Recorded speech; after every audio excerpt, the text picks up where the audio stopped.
Up next on Channel 1 News, Paying for Pain, how much does chronic pain cost?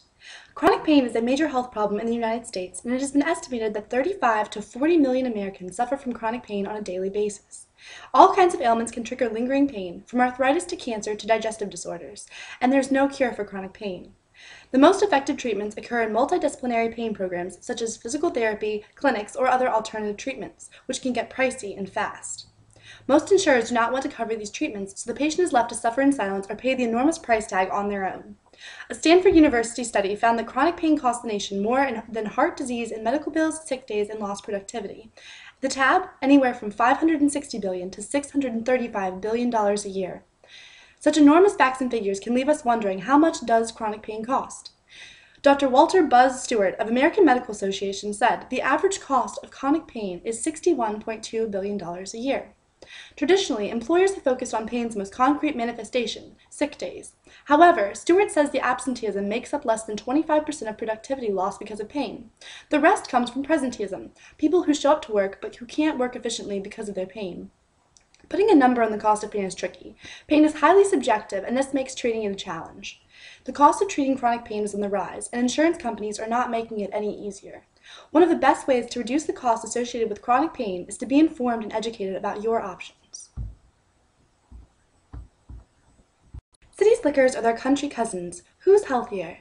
It's not uncommon to hear that New York City promotes an unhealthy lifestyle. The noise, pollution, stress level, and high-octane pace doesn't appear to be a facilitator of well-being, whereas the tranquil life of the country is much more alluring. Fresh air, open space, and chirping birds should be conducive to a much healthier lifestyle. Should be. The truth is shocking. In the past, it was assumed that the rural countryside would have fewer instances of premature death, car accidents, obesity, and the overall quality of health would be higher due to less stress, fresher air, and more elbow room. However, recently researchers found evidence that turned the stereotypical depiction of city versus country upside down. Leo Ciroli, a professor of sociology in the Center for Geriatrics and Gerontology at Columbia University and a leading expert in urban-rural health, said, "There's no convincing evidence that city residents are less healthy than rural residents, though the traditional assumption is that cities are inherently unhealthy places. While rural areas do have lower rates of mental illnesses and stress-related illnesses, cities have lower premature death rates and obesity." Professor Ciroli explained that the reasons behind these statistics were primarily due to emergency response times and traditions. For example, cities generally have at least one emergency service within a 10-mile radius from anywhere within, whereas it would take much longer for the emergency vehicle to travel out to rural areas. Rural areas have higher rates of obesity due to traditional sweetened beverages and relatively sedentary lifestyles. However, city dwellers typically have more active lifestyles with a larger emphasis on walking as part of their daily routines, and urbanites tend to be more conscientious of their caloric intakes.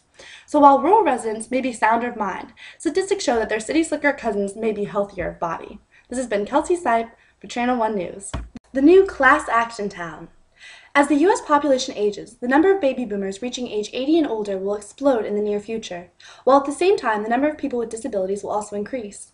Growth in both populations will create a surge in the cost of care, an unprecedented demand for services, caregivers, and a critical need for funding. A new program called CLASS, Community Living Assistance Services and Supports Act, establishes a national voluntary insurance program for working individuals to help them pay for this kind of care if they need it later. Health and Human Services Secretary Kathleen Sebelius said, "There is an imminent need for a less costly alternative to nursing home care in America. Most individuals aged 65 and older would prefer to live at home and get assistance rather than move to a nursing home, but most insurance companies do not cover in-home care." Fortunately, the Patient Protection and Affordable Care Act of 2010 provides for a more cost-efficient alternative through the CLASS Act. This program is government-administered and available to any working-age adult, 18 and older, regardless of pre-existing medical conditions. The CLASS Act is a program to assist individuals experiencing functional limitations. The program offers benefits to those who qualify in the form of cash payments of at least $50 a day to help cover long-term care expenses, such as hiring an in-home care provider or making modifications so that the individual can stay in their home for as long as possible.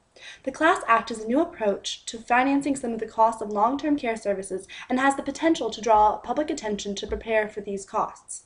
This has been Kelsey Sipe for Channel 1 News. Today, in healthcare headlines, diabetes is on the rise and has nearly doubled according to a Harvard study.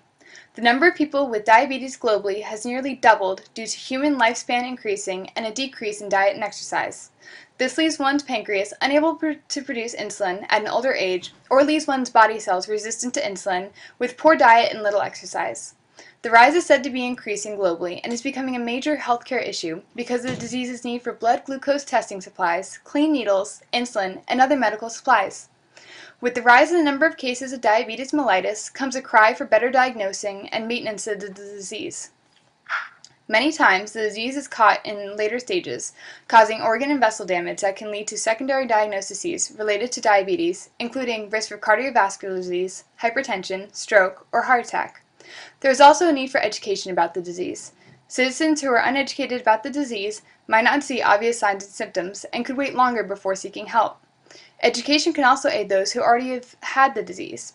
Poor blood glucose maintenance can be seen when people knowingly have the disease but do not take proper precautions to modify medication, diet, and exercise.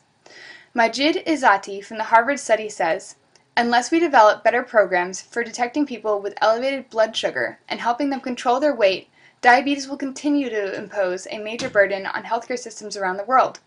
Citizens can help by educating themselves about the disease or encouraging friends and family with the disease to properly manage it. This story brought to you by BBC News. Is the media a leading factor in childhood obesity? The media is now being blamed for the rise of childhood obesity in our society because commercials contain advertising for fast foods and unhealthy living choices. With childhood obesity growing to nearly 1 in every 3 children in America being obese, people are wondering who is to blame. Yes, the media does contain advertisements for fast food such as McDonald's, Burger King, Wendy's, KFC, all common names to children whose restaurants usually have greasy food, Happy Meal toys, and whose restaurants may contain fun playground tubes and slides which create an urgency for children to attend these facilities. However, is all media bad? Current interactive video games like the Wii or PlayStation Live require children to stand up and move to be able to participate. Other media contains campaigns for healthy life, such as Michelle Obama's healthy living commercials seen on the Disney Channel. Marissa Cevallos says, "It's unfortunate there isn't more research on the effects of obesity from other media beyond TV. So without further research, what is America to do? Parenting to take an active role in their child's life. After a long day's work, it may seem easier to go through the drive-thru and then watch TV with the family, but one must think of what the long-term effects of these actions will have on one's children. Parents should encourage a better diet and more exercise to help reduce their child's chance of becoming obese. By creating a healthier lifestyle, the child is then more likely to take on these healthy habits into adulthood." This story brought to you by the Los Angeles Times. Is fracking for natural gas polluting your water system? A recent Duke University study found that citizens in fracking zones between Texas and Colorado have found an increase in methane levels in their drinking water, causing citizens to wonder, how will this affect my health? Fracking is a technique used to release natural gas from deep within the earth and is then used as a source of power. However, when the gas is not properly extracted, the gas can seep from the ground into local well water that local citizens use to bathe, drink, and cook with. Methane gas has not been found to cause significant damage when ingested, but is extremely dangerous in the air.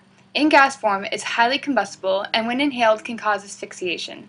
So the question is the methane seeping into the water just the beginning? If the methane gas escapes and leaks into one's home, it can cause major damage. One Duke researcher quoted, "We conclude that greater stewardship, data, and possibly regulations are needed to ensure the sustainable future of safe gas extraction and to improve public confidence in its use." This story brought to you by the Christian Science Monitor.